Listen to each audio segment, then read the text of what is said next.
What's up, everybody? Welcome to Podcast Now. I'm Alex, and in this video, I thought we would look at that Invincible game, and I honestly think it's a little weird what's going on. I feel like, at least at the time I'm recording this, there's not much of a story, like, developing online, but who knows? I just want to kind of give you guys my thoughts on the situation and go from there. Look, I love video games. I don't really know if I even have to say that, right? Hopefully my work on all three of my channels proves that. But in terms of like a blanket statement or what I want to make very clear going in, like I love games of old. I love games of new. I want developers to do these things. I'm not actively, let's say, rooting against this game or really almost any game in particular. You know what I mean? I just want to make that kind of known because I am going to, I think, be a little bit harsh to this. And so this first piqued my attention. I knew they were doing some sort of crowdfunding campaign, okay?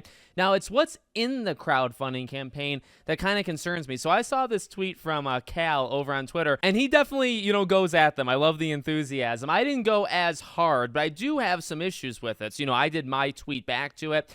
And if you go to the website, okay, so it's republic.com, and it's through Skybound, okay? So Skybound is raising money for an Invincible video game. Now, look, like Skybound's The Walking Dead.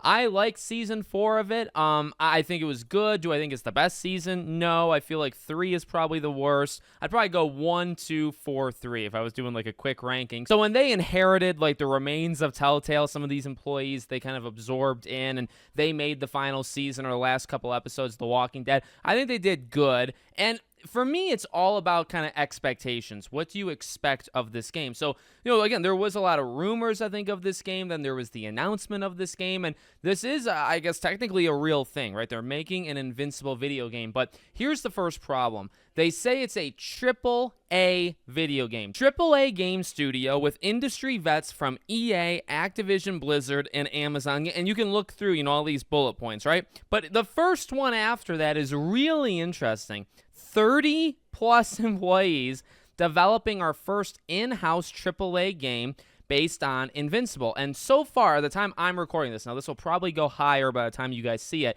basically 500,000. 500,000, 9% raise of the 5 million max goal. It has 227 investors, and you got 13 days. And again, by the time you guys will see it, it'll be several days after. But, they're making a good chunk of change. The thing, again, with me is expectations. 30 developers, and they're going to make a AAA game. Again, am I rooting against their enthusiasm? No. I mean, if they believe that internally, they can believe that internally.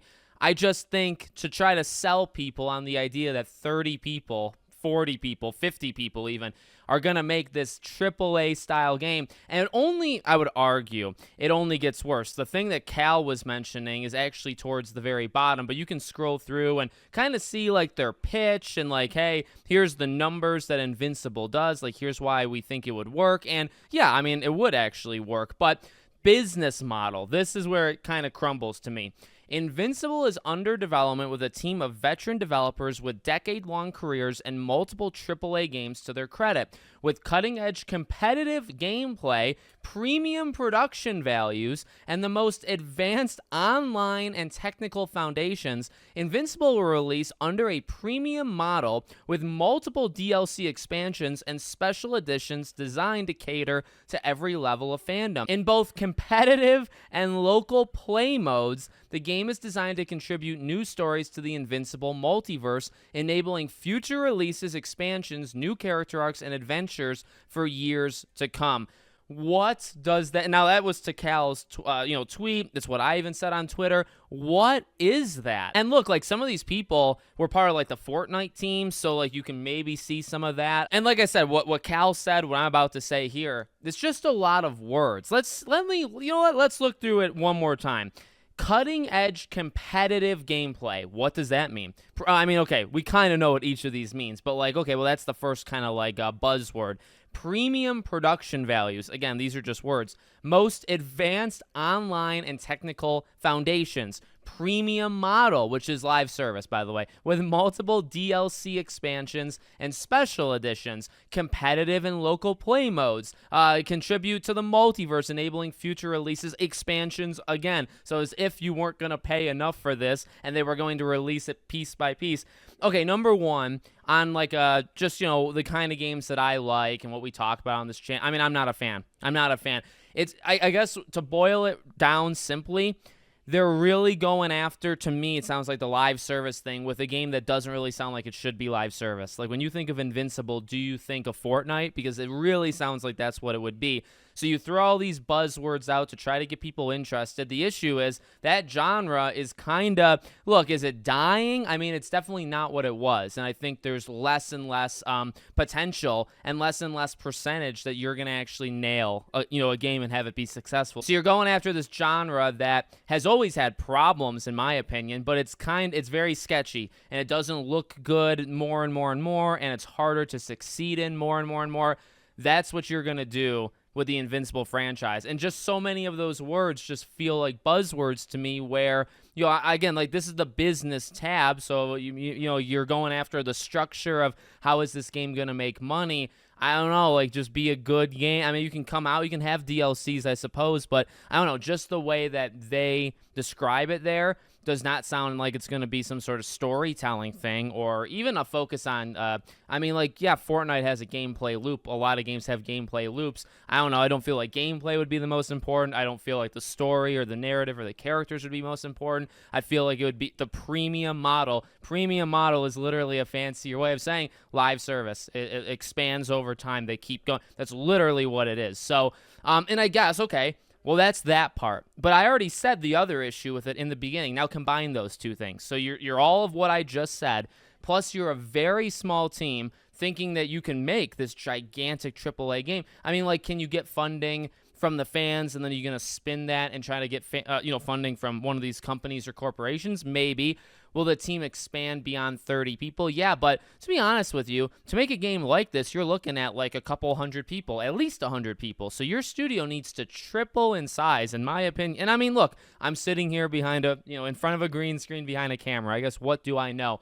I feel like I have a pretty good inkling for what it might take to make a game like this. And I think you need more than, say, 35 people. So, again, like, do I want the game to succeed? Of course I want. And I would give it a look. I would give the trailer a look. I would discuss my honest thoughts. And, hey, if the game's not for me, I would also make that clear. But I don't know. I mean, to kickstart, maybe I skipped over this part almost entirely. To kickstart a AAA game, there's just something kind of wrong about that, in my opinion. It just... Look, like maybe they actually need it. And Skybound has done other Kickstarters, and it is like a smaller time thing compared to the EAs and the Ubisofts and Bethesda's and all that kind of stuff, right? It's definitely a different league. But you're creating a AAA video game. When you hear that, and then you hear that business model of all the ways they're going to monetize this game to make money, again, that goes into the stuff that I really don't like in games. But, putting my biases aside, right? You talk about that. You talk like you're this AAA. You literally are a AAA team. And you're asking for money? Number one, actually, you're asking for money. Number two, you're only asking for $5 million, which only, okay. But also, only $5 million. Like, $5 million would not be enough. So, again, I guess the question would be, do they spin around and show somebody, some publisher, say, hey, look, we have some fans that are excited. We made $5 million. Maybe they make more than $5 million.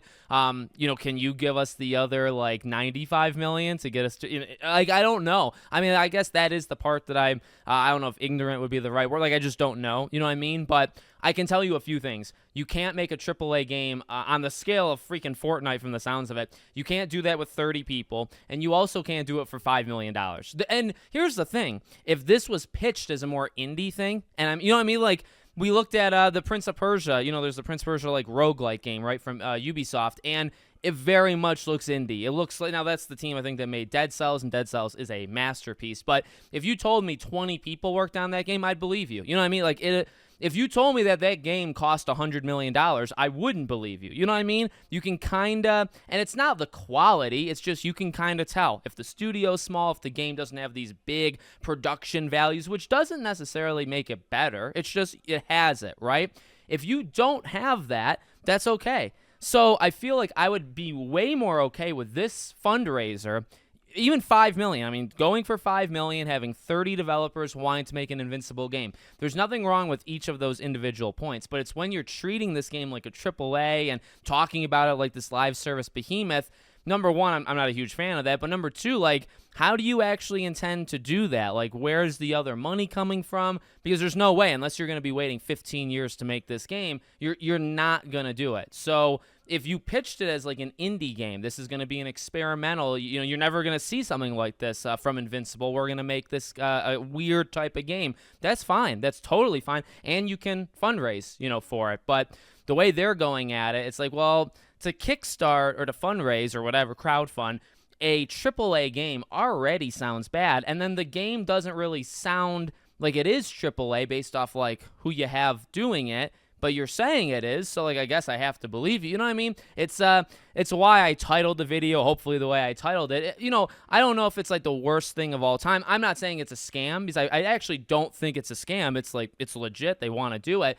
I don't like the wording. I don't like the strategy about it. And it's just weird. Like it's just an interestingly weird Kickstarter that you didn't need. I don't think you needed to do. Again, now it's easy for me to say. Like I'm not on the team. I don't need the money to do it. So let me know what you guys think in the comments. Make sure as always you're subscribed to the channel, bell icon turned on. I hope to see you all on the next one.